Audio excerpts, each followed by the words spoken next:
nais kong talakayin sa inyo ang isang mensahe that defines the mission of the HBBC. The mission of the HBBC.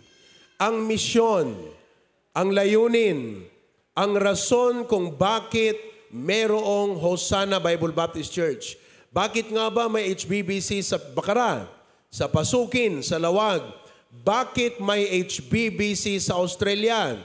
Okay? Sa Hawaii, Hong Kong. Magkakaroon ng HBBC sa Singapore and so on and so forth. Alright?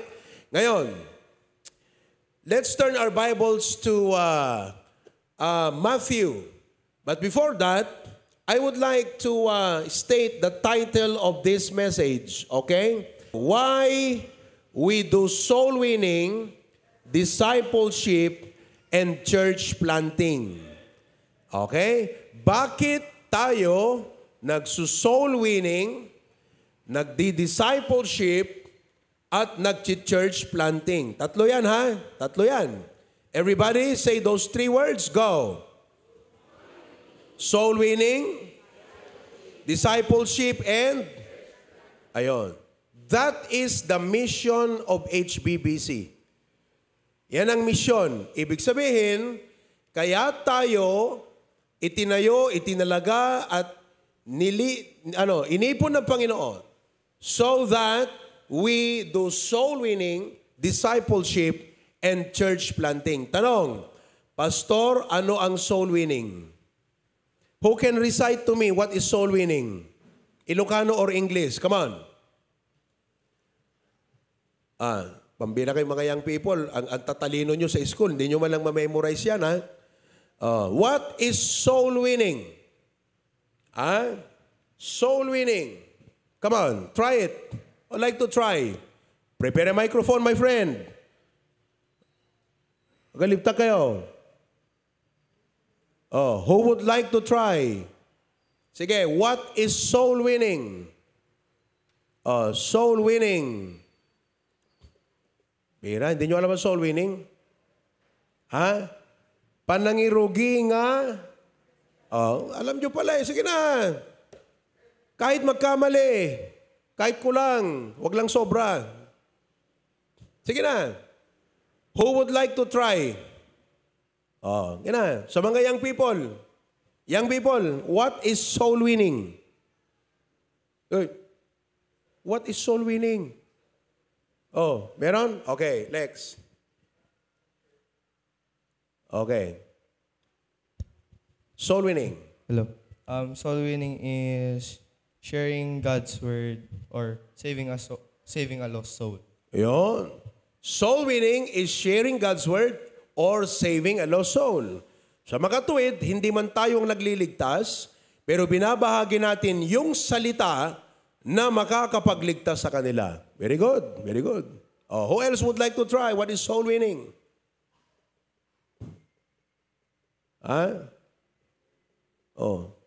Bigyan mo ng 200 yon. Kung sana nakuha niya yung kompletong definition, 500 yan. Okay na yun, 200. Bigyan mo ng 200 yan. This time, what is soul winning? Wala nang premyo yan. What is soul winning? Ilagay mo na, meaning. Isulat nyo. Sulat nyo sa Bible nyo. Okay? Sa mga bisita namin, ito po ang soul winning. Kaya po kami nag-iimbita sa inyo, kaya kami pupunta sa inyong opisina, sa inyong mga bahay, dahil ito ang ginagawa namin sa inyo. Soul winning. Okay? Ano yon? Is starting a conversation to the unsaved person. Take note, ha? Ang hinahanap nating kausapin, taong hindi ligtas. Now, tanong, what is an unsaved person? Pag sinabi mong unsaved, malalaman mo na hindi pa yan saved kung tinanong mo siya. Halimbawa, you ask him, are you sure you will go to heaven when you die? Tanungin mo nga yung katabi mo. Tanungin mo yan. Are you sure that you will go to heaven when you die? Tanungin mo. Sigurado ka na ba na sa langit ka pupunta pag ikaw ay namatay? Oh, hindi po biro yan. Ang kamatayan ay totoo. Ang langit ay totoo. Ang impyerno ay totoo. Ay dapat lang paghandaan. Yan ang unsaved. Pag sinabi niya, ay walang nakakaalam niyan. Ibig sabihin, unsaved pa yon. Sapagkat ang ligtas, alam niyang sabihin, yes, I know I'm saved. Okay. Soul winning is a studying conversation to the unsaved person sharing the plan of salvation. Ano yung ibahagi natin? What? Plan of what? Kaninong plano ang kaligtasan natin? Is it your plan? Hindi po plano ni President Bongbong na tayo maligtas mula impyerno. Ang may plano na tayo ay magkaroon ng buhay na walang hanggan o kaligtasan ay ang Diyos. God planned that you and I will be saved. Sabi rito, sharing the plan of salvation taught in the Bible. Take note ha. Hindi po sabi niya, sabi nila, sabi ni nana, sabi ni tata, sumut tikunada, surut-surut paspasurot. Hindi po tayo nagtuturo ng kaligtasan ayon sa sinabi nila. Ang ating turo ng kaligtasan ayon sa what? Saan galing? Ayon. Kaya minsan, pag may mga kinakausap ako, pinaghahambing ko, pinagko-compare ko yung turo nila at yung sabi ng Biblia. Hindi ho masamang gawin yan. Naintindihan niyo po? Para ang tao ay maliwanagan at maunawaan niya mali ang paniniwala. Listen to me. When you're talking to a person, number one, you are either talking to an ignorant person or a misinformed person. Ulitin ko yon.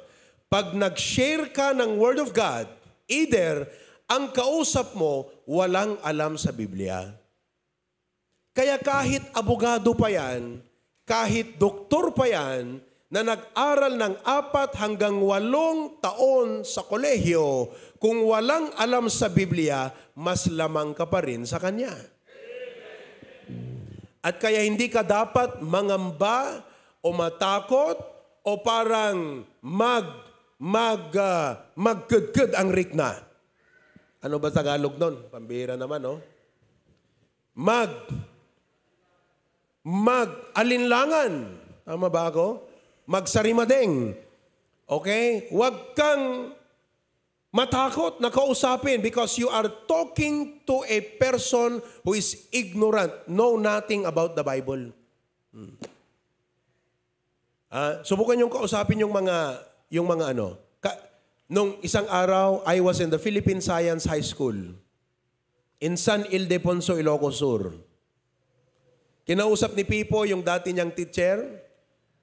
I went to the administrative building. I talked to some of the teachers. I hope they're watching right now. And they are science teachers. And hindi porke ang tao magaling magsalita, may alam sa siyensya, hindi porke alam niya yan, ligtas yun.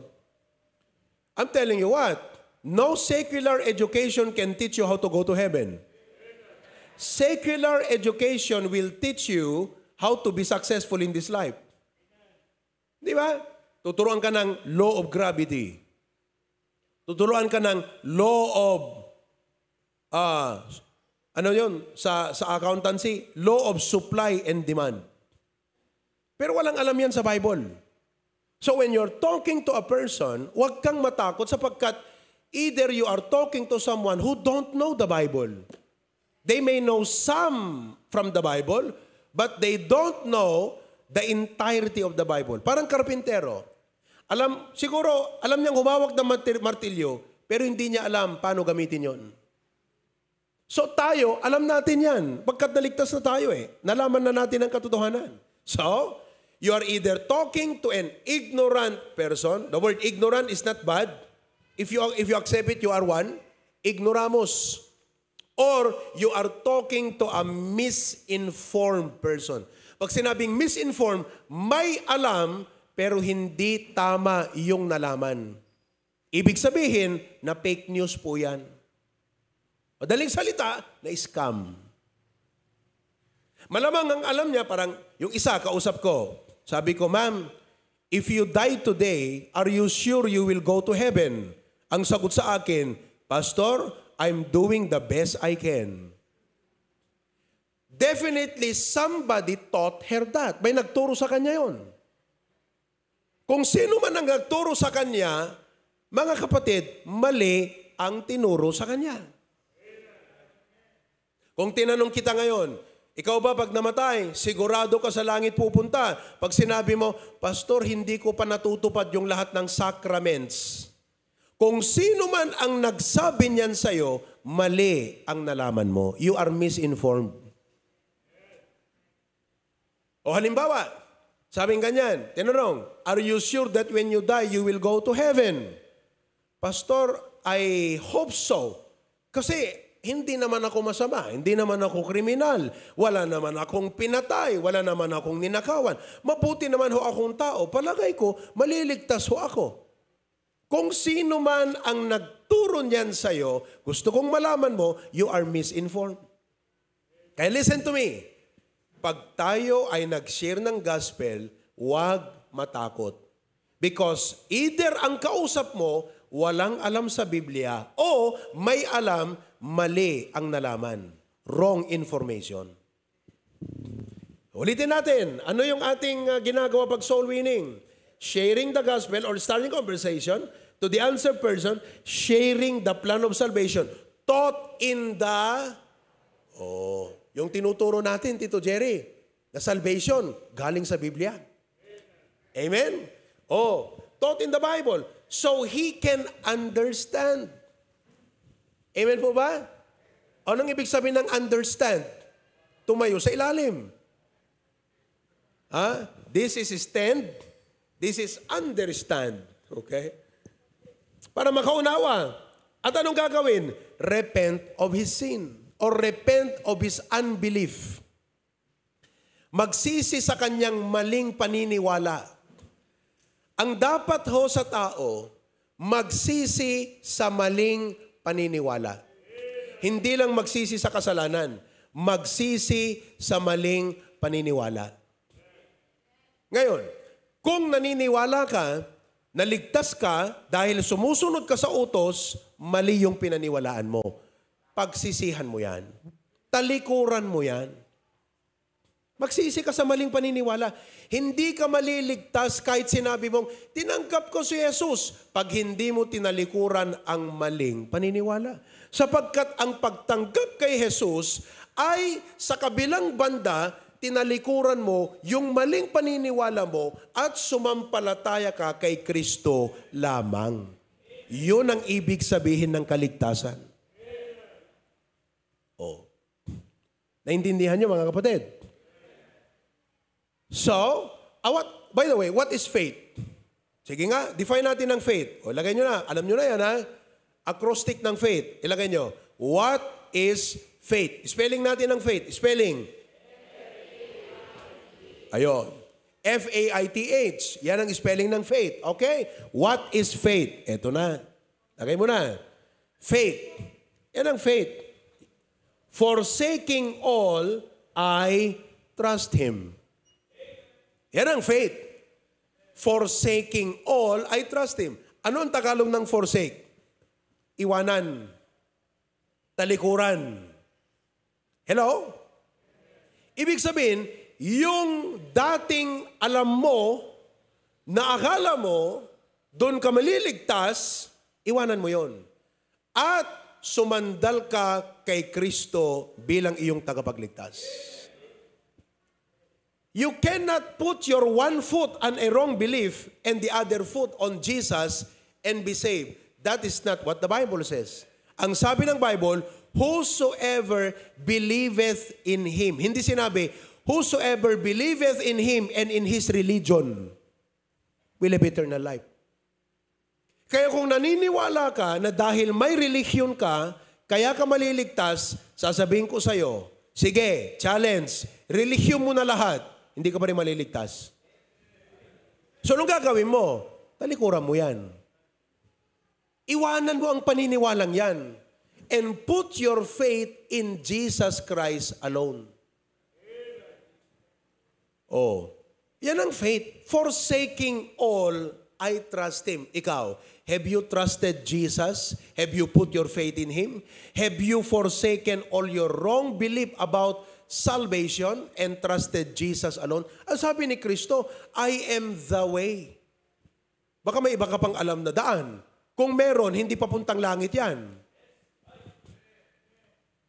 Sapagkat ang sabi ng Biblia, isa lamang ang daan patungong langit. Jesus said, I am the way. The word the is a definite article meaning wala nang iba. Pag sinabi ng Panginoon, I am a way, ibig sabihin may iba pa. Pag sinabi niya, I am the way, may wala nang iba. Ayun. Tuloy natin soul winning.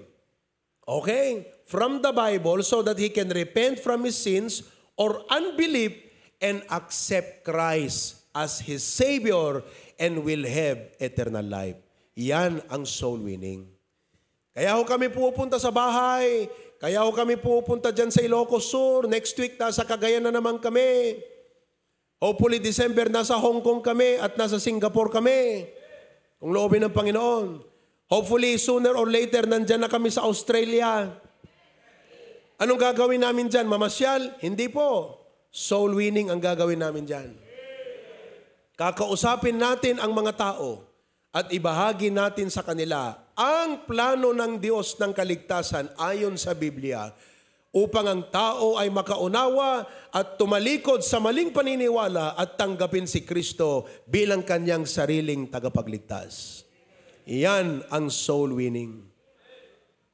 At lahat po tayo ay dapat maging soul winner. Amen o ba? Lahat dapat tayo maging soul winner. Pangalawa, discipleship. Ano ang ibig sabihin ng discipleship? This ministry is where believers are educated. Naulit ko, when you are talking to a person, you are either talking to an ignorant or misinformed person. Ano po yung kausap mo? Number 1, ignorant. Wala pang alam sa Biblia. Or misinformed. Mali ang tinuro sa kanya. Yun. So when you disciple, ito na. Yung tao na kakausapin mo, tumanggap na kay Kristo yon. Ligtas na siya. Alam niya na yung plano ng kaligtasan. Sigurado ng langit pupunta. Tanungin mo uli yung katabi mo, sigurado ka na bang save ka? Ask your seatmate, sigurado ka na bang save ka? Ngayon, pag save na yan, okay? Whether ikaw ay bata o matanda, kailangan mong mag-undergo ng discipleship na kung saan may magtuturo sa'yo. Pastor, matanda na ako O bakit? Bakit ang mga empleyado, kahit 20 years na in service, kailangang mag-seminar? Bakit? Kasi hindi alam mag-computer. Education is a continuous process, mga kapatid. Education is a continuous process. Ang pag-aaral ay patuloy na mangyayari hanggang sa kamatayan mo. Show me a person who stops learning, and I'll tell you, he's ready to die. Because until you're alive, you don't stop learning. Kayo, kahit may opisina na kayo, nagtatrabaho na kayo, nagsiseminar kayo. Si engineer, galing lang sa seminar. Ilang years ng engineer si Engineer Dino? 29. Akalain mo yan? 29 years ng inhinyero, walang tatalo sa experience niya. Kahit sinong Gani, kahit sinong Romel, kahit pa sino. 29 years. Pero nag-a-attend ng seminar. Pwede niya namang sabihin, aba, kayo mga karpintero. Bisa magaling ang mga karpintero Matagal na akong karpintero. Hindi. May mga bago ngayon. Dati, alam mo ba dati? Hindi gumagamit ng double walling na anong tawag doon engineer, yung hardiplex. 25 years ago, ang unang bahay na nakita ko yung ganyan, mga kapatid, sa Amerika, wala pa sa Pilipinas noon. Akala ng mga karpintero dito noon, magagaling na, pero malayo ng Amerika sa kanila. Until natuto yung mga karpintero ng Pilipinas, aba, pwede pala yun, mas magaan, lightweight. Nung araw, hindi uso ang prefab. Pag gumawa ng, anong tawag doon sa bintana, yung molding, ilang araw yan, pilkat. Sadan tupatan ka ng semento, pilkat. Ngayon, prefab, ididrill mo na lang. Ibig sabihin, nag-a-advance. So, dapat ikaw, nag-aaral, natututo, mag-attend ka ng seminar, upgrade yourself. Ngayon, kung ikaw ay ligtas na, kailangan matuto ka. Hindi yung, nag-a-attend naman ako ng church para saan yung pag-a-attend mo ng church? Para ka namang estudyante. Di balik, wala akong natututunan. At least pumapasok ako sa school. Ay, hindi ka papasa pag ganon. Puro pakul kakabsat. Nga makin baba. Tigradom. Hello? Kahit wala akong natututunan sa school, at least pumapasok ako, hindi ka pa magpasalamat, nanay. Kahit 65 ang grade ko, at least pumapasok ako. Wala naman masama yung pumasok ka. Dapat lang. Pero ba't ka nga ba pumapasok sa school? Para matuto. Kaya kayo, wag niyong sabing matanda na ako, hindi ko na kailangan matuto. Dapat ka pa rin matuto. Kaya nga yung iba sa inyo, kahit 10 years na kayo dito sa church, dapat ma-disciple pa rin kayo Education Kayong mga pulis, para tumaas ang rangko, anong ginagawa nyo? Anong ginagawa MD para tumaas yung rangko ng pulis? Schooling. Pastor, akala ko ba nag-schooling na ako nung 4 years ako sa data? Nag-review pa ako, board passer na ako. Kailangan ko pa mag-schooling? Di wag kang mag-schooling. Tignan natin. Tutulad ko dun sa kalbo, PO1. Mula nun hanggang ngayon, PO1 pa rin. Tapos kakasan ng baril. Hindi alam ng iba yon. Viral na sa Facebook yon. Di wag kang mag-schooling? Kaya alam nyo, maraming mga Kristiyano, sa mga churches, hindi lang sa HBBC. Ang tagal-tagal niya yan. Walang nangyayari sa buhay niyan. Bakit? Hindi natututo. Hindi lumalago. So, discipleship is a ministry where believers are educated, trained. Ano pa? Equipped, encouraged, and edified. Hindi nyo ba kailangan yan? Sino ang gustong matuto sa Biblia? Taas ang kamay. Good. Sino ang gustong matuto sa paglilingkod sa Panginoon? Taas ang kamay. Ayun, dapat ma-disciple kayo. Mula ngayon, lahat ng ating mga adults, ma-disciple yan. Okay? At ang sabi ron, through discipleship, we can help grow believers into dependable, humble, loving disciples of the Lord. Tanong, what is a disciple? What is a disciple? Anyone who can give me a good answer? What is a disciple? Sa Facebook, kayo dyan sa Facebook, sumagot kayo sa comment. What is a disciple? Kung meron dyan sa Claveria, tumayo, sumagot. Kahit hindi ko marinig. What is a disciple? Lawag. What is a disciple? What is a disciple? Anyone would like to try? Sige. Young people uli. Bira kayo, nagdi-disciple kayo, hindi nyo alam ang disciple? What is a disciple? Letter F, letter L. Yun ang simula, 2 words. John Paul. Yun. A disciple is a follower or learner. Tanong, sino sa inyo ang disciple? Pag disciple ka, you're following.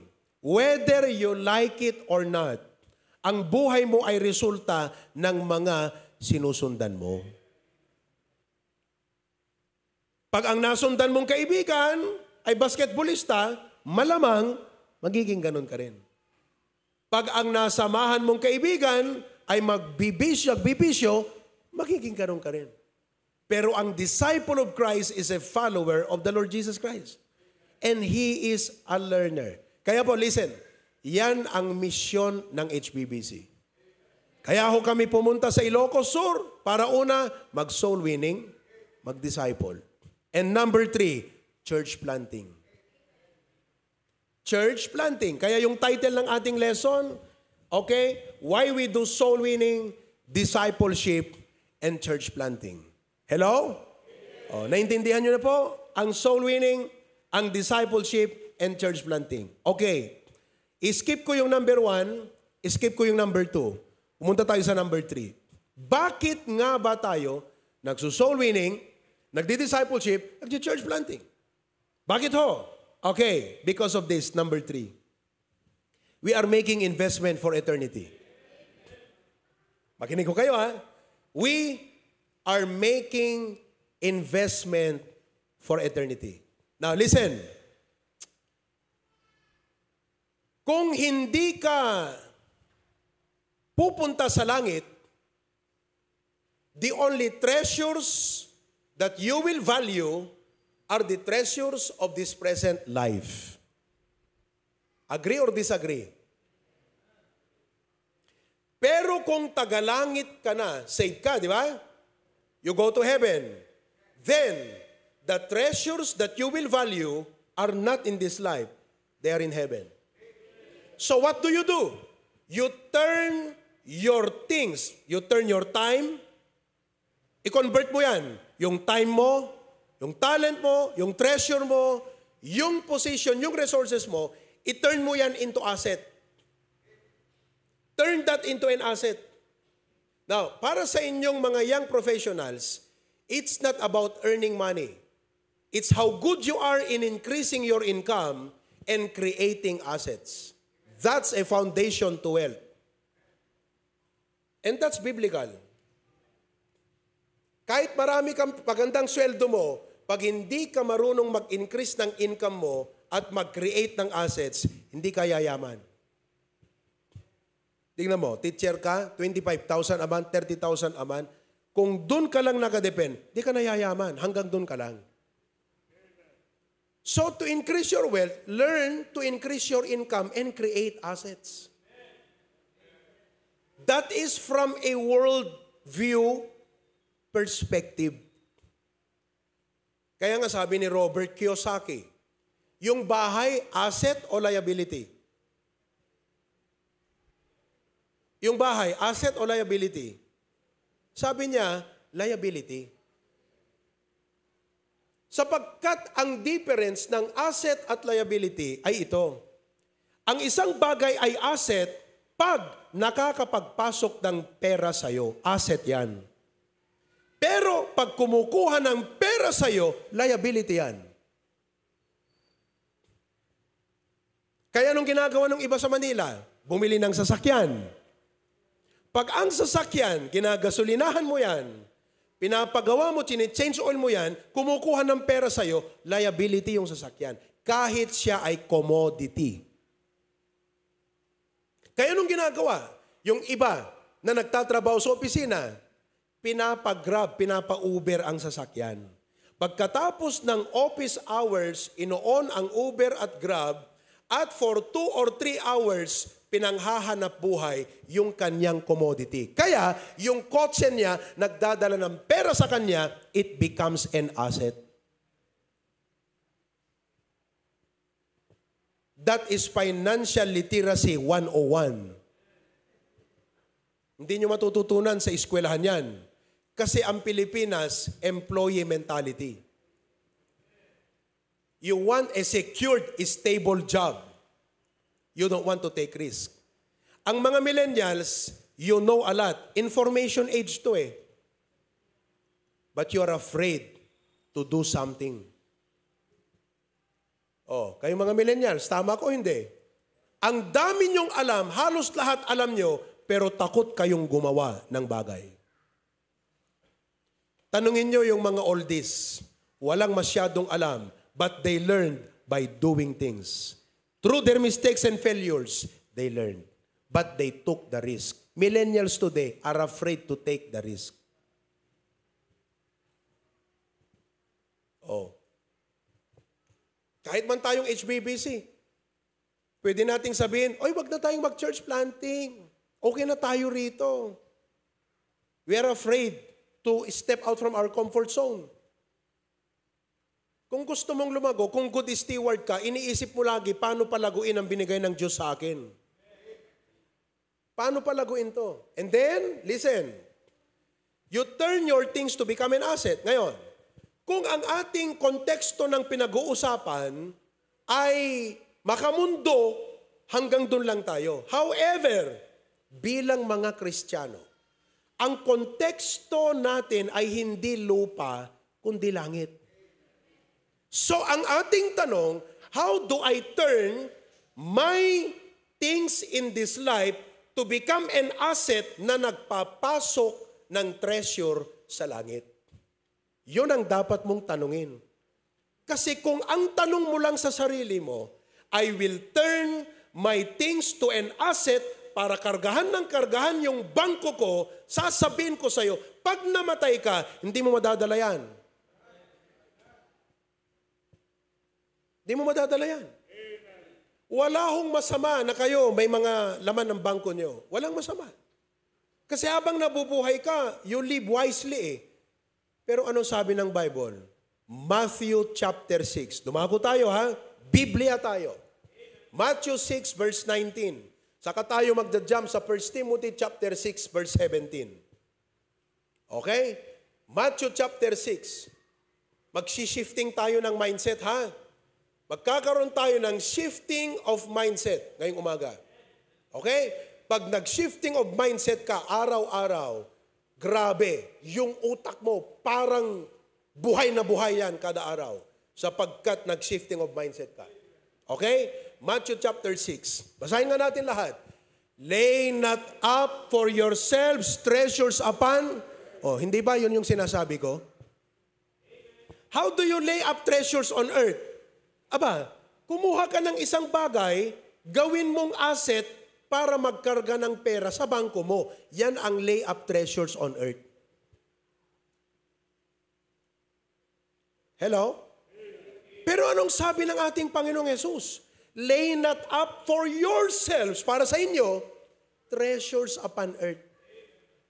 Ano ho ba ang punto ng Panginoon? Masama ho ba ang mag-save para sa future? Samantalang itinuturo ng Proverbs chapter 6, go to the ant, thou is laggard. Puntahan mo yung langgam, ikaw na tamad. Sapagkat anong ginagawa ng langgam? Ipon ng ipon ng ipon ng ipon para sa kanyang rainy day. Hindi ho ba?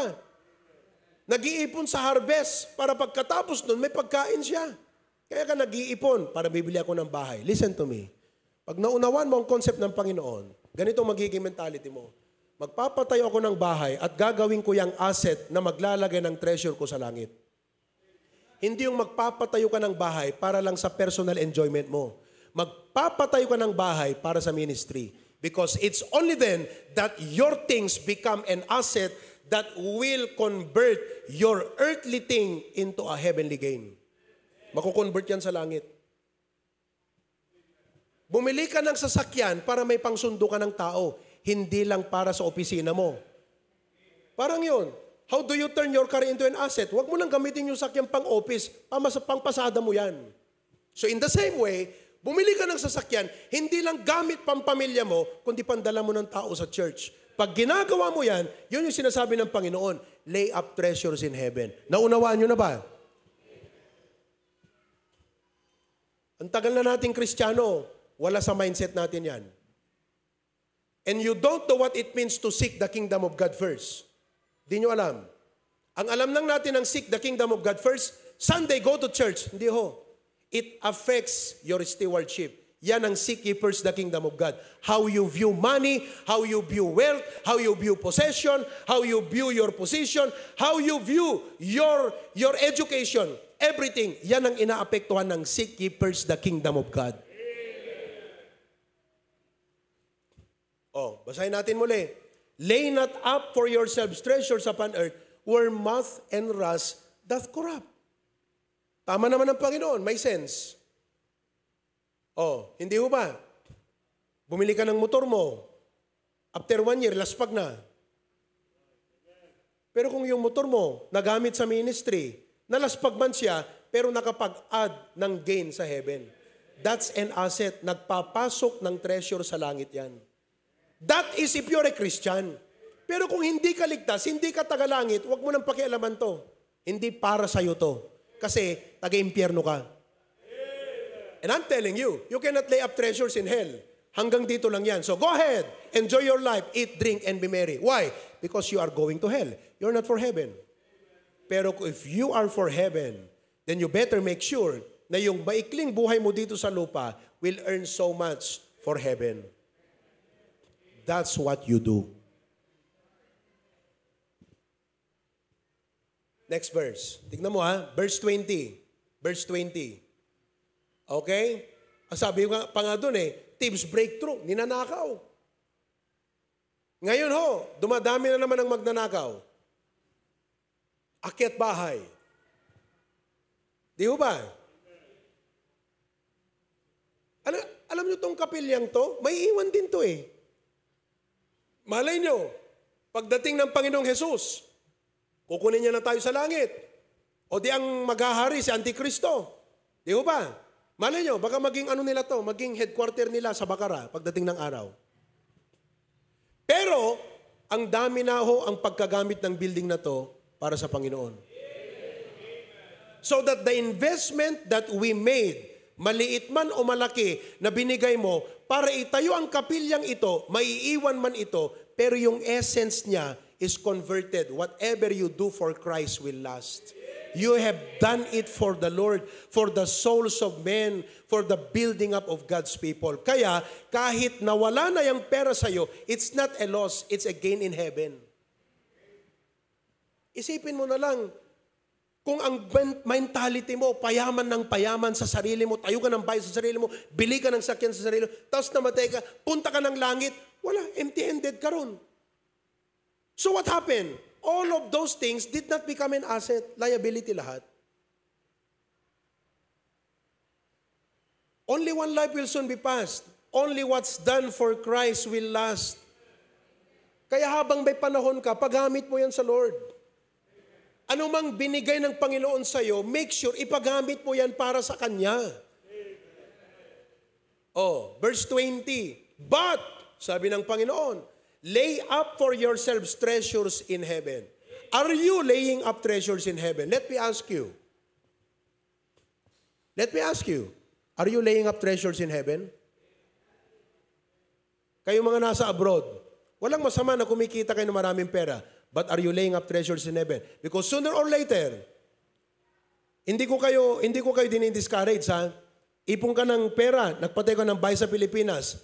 Baka nga hindi mo pa maranasan yung bahay mo, mamatay ka na Hindi ko pinagpipring mamatay ka.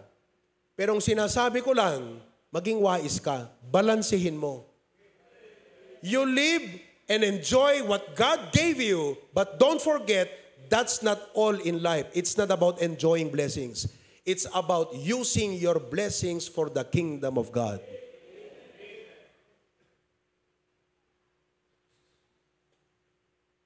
Lay up for yourselves treasures in heaven, where neither moth nor rust doth corrupt, where thieves do not break through nor steal.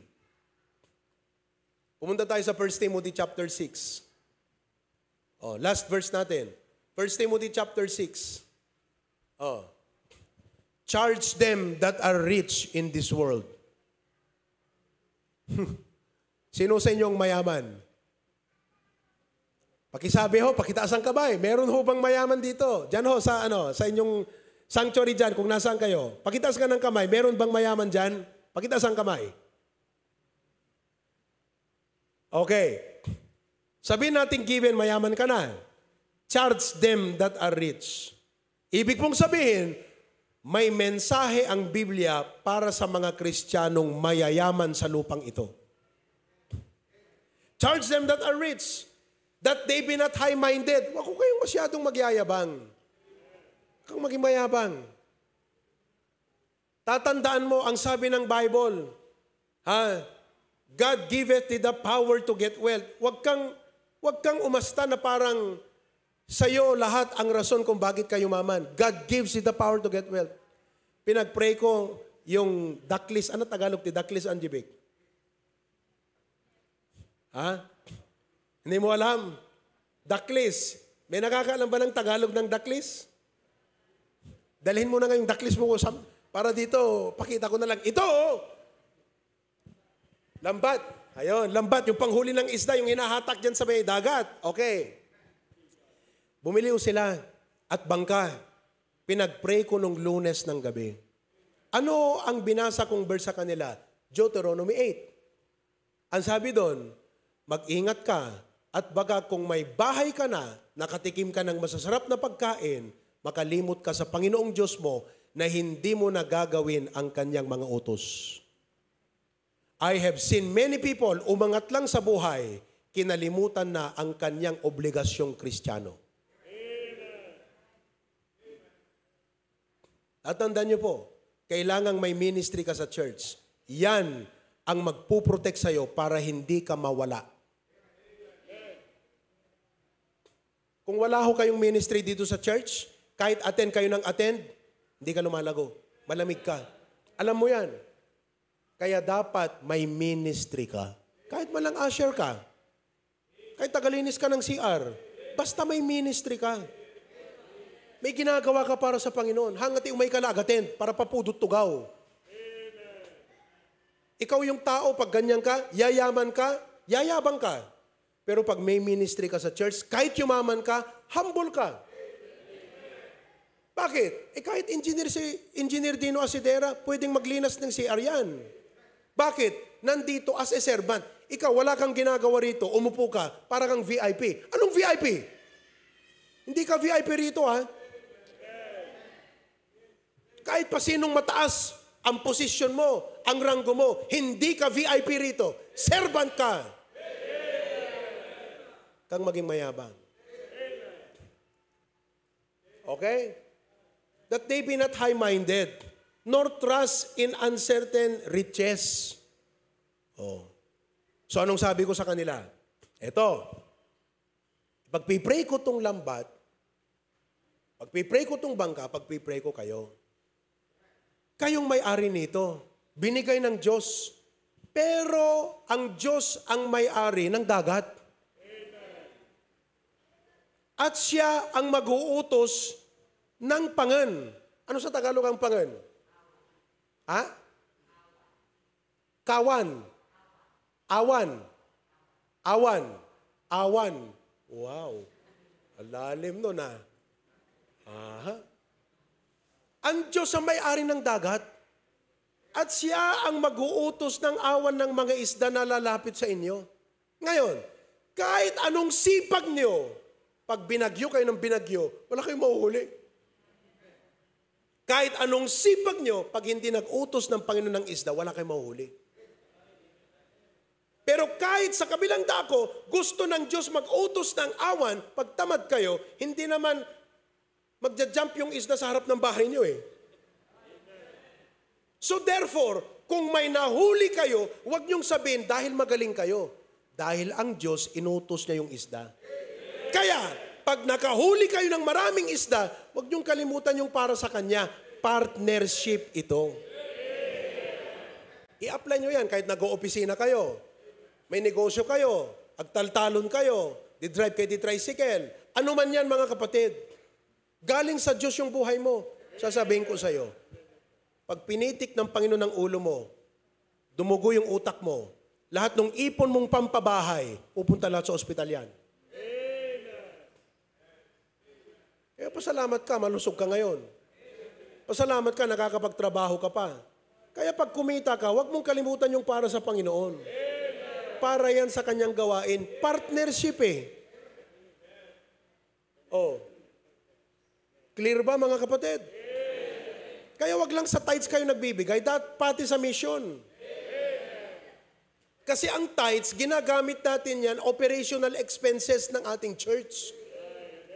Ang misyon, para sa misyon. Ngayon, kung hindi ko kayo nagbibigay ng misyon, wag na tayong mag-mission, wala tayong gagamitin eh.